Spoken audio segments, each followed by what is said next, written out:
हजरत उमर ने एक फतवा लिखा और फतवा और ऑर्डिनेंस जारी किया।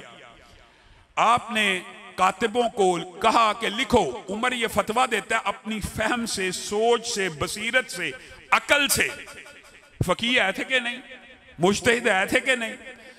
फतवा मैं ये देता हूं कि मैंने रसूलुल्लाह की जो अहादीस पढ़ी हैं उनमें मुझे ये बात मिली है कि ये जो हाथ कट जाना है इसकी जो दियत है ये 50 ऊंट है।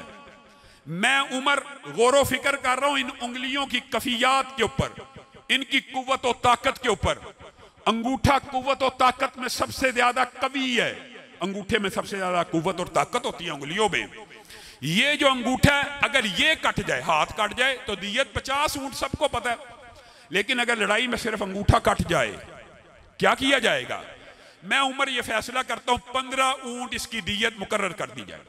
अगली 2 उंगलियां जो कुव्वत और ताकत में तकरीबन बराबर होती हैं, तकरीबन बराबर होती हैं, इन दोनों की दियत मैं उमर ऑर्डिनेंस लिखवाता हूं 10-10 ऊंट कर दी जाए।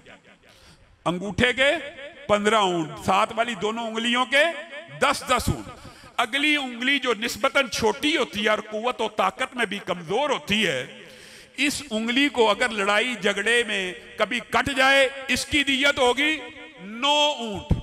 और जो आखिरी उंगली सबसे छोटी होती है जिसमें कुव्वत और ताकत सबसे कम होती है, ये अगर कट जाए इसकी दियत 6 ऊंट। ऊंट कितने बनाए? 50। और हाथ के कट जाने की दियत हदीस में कितनी है? 50। ऊंट भी 50 बनाए। फहम से, फकाहत से, जहानत से, मतानत से गौर फिक्र करके, इज्तिहाद करके ऑर्डिनेंस लिख दिया। कादियों के पास जा रहा है, कादियों के पास पूरी रियासत में, खिलाफत में फतवा पहुंच रहा है, उमर का ऑर्डिनेंस पहुंच रहा है। मिस्र के कादी के पास औफ बिन मालिक बैठे हैं और आप उससे पूछते हैं उमर ने क्या नया ऑर्डिनेंस भेजा? कहा उन्होंने ऑर्डिनेंस ये भेजा है कि अंगूठे की दियत 15 ऊंट होगी, साथ वाली 2 उंगलियों की 10-10, उसके साथ वाली उंगली की 9 और सबसे छोटी उंगली की 6 ऊंट दियत होगी। कहा रुक जाइएगा, अगर मैं उमर के पास जाना चाहता हूं, अगर मेरे पहुंचने से पहले किसी की उंगली कट गई, कोई भी आपने इस फैसले को जारी नहीं करना। मैं उमर से इस फैसले के बारे में कुछ बात करना चाहता हूं। और कुर्बान जाइए सहाबा के इस जज्बे के ऊपर। औफ बिन मालिक तेज रफ्तार घोड़े के ऊपर बैठ के मदीना की तरफ सरपट अपना घोड़ा दौड़ा रहे हैं। तेजी से हजरत उमर की बारगाह में चंद दिन का अंदर अंदर पहुंच जाते हैं।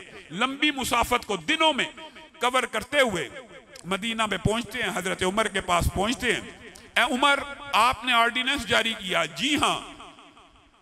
अब ये मदीना से कितनी दूर से आए हैं? मिस्र से। सलाम दुआ तो हुई, ना हाल ना अहवाल। आपने एक ऑर्डिनेंस जारी किया, ये दिल में तड़प है, ये आपका और मेरा मनहज है, दिल में तड़प है।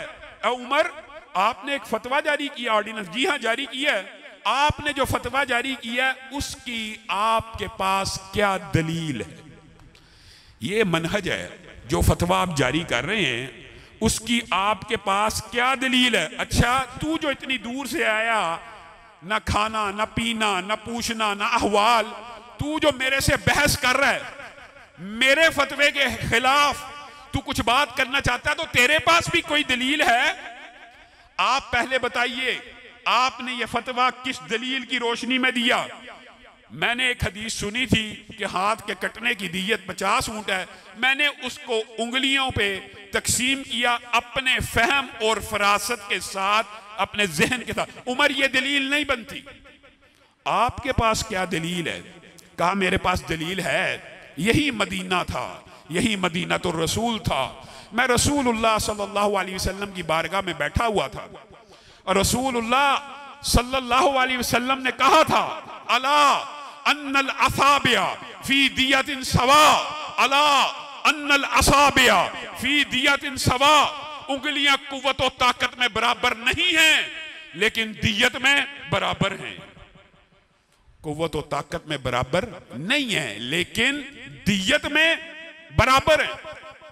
हजरत उमर 1 सेकंड के 20वें हिस्से में भी खामोश नहीं रहे, कोई बहस नहीं की, कोई तकरार नहीं की। कातिब को बुलाया, कहा कातिब को बुलाया जाए फौरी फौरी। औफ बिन मालिक भी सोचते होंगे पता नहीं हजरत उमर, ये मैं अपनी तरफ से कह रहा हूं कि क्या कर रहे हैं।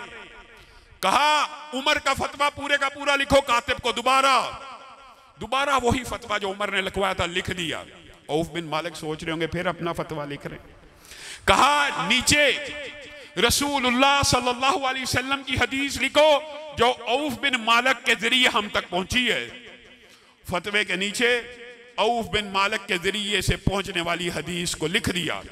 कातिब को कहा उस वक्त अब ये लिखो जुमला जो आपका और मेरा मनहज है।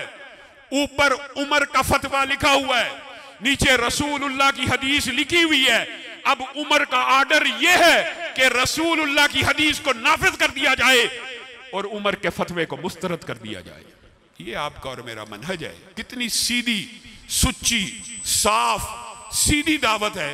इख्तिलाफ हो जाए, क्या किसी ने यह कहा कि उमर बड़े जलीलुल कदर हैं? औफ बिन मालिक आपका वो रुतबा और मकाम और मर्तबा नहीं है। किसी एक साहबी ने यह कहा नहीं।